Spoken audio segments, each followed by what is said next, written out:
all, I'm Azhar. So today we are going to learn simple interest. So before learning what is simple interest, I'd like to give you a broad idea and an introduction to the simple interest. Now suppose if a person A is a businessman, he needs money to run his business or to start his business. What does this person A do? He approaches a person B. So this B can be a person B or it can be a bank or any financial assistant provider. So this bank or the person provides some amount of financial assistance to this person A. So what does this person A does? He takes some of the amount from from the bank and he uses on its business work, right? So one or the other day he should again return back this amount to the bank.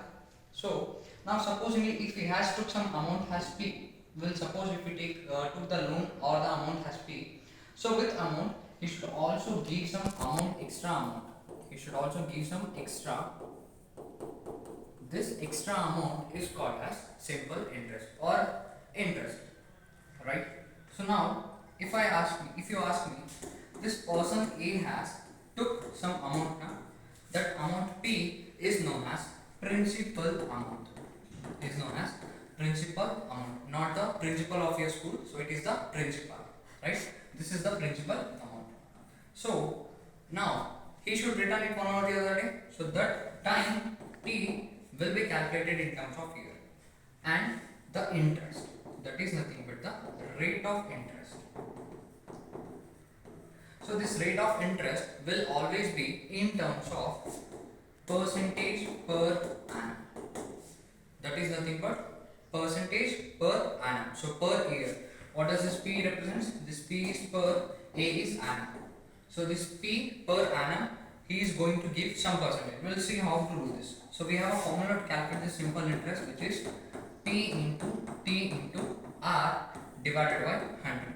As I have said you, P is the principal amount, T is the time in years, and R is the rate of interest. Suppose if he has took a loan of 100 rupees, suppose if he has took a loan of 100 rupees from the person, now I am lending it on 5% interest. I am lending it on a 5% interest.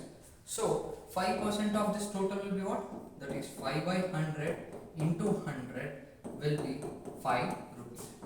So now that means after some amount or after the return of every amount, he should pay extra 5 rupees to the amount whatever he took. Supposing if the person is returning after 2 years, if he returns after 2 years, so the total amount he should return will be what? The principal amount which we have took plus the interest amount. There we again get this extra term which is called as the final amount.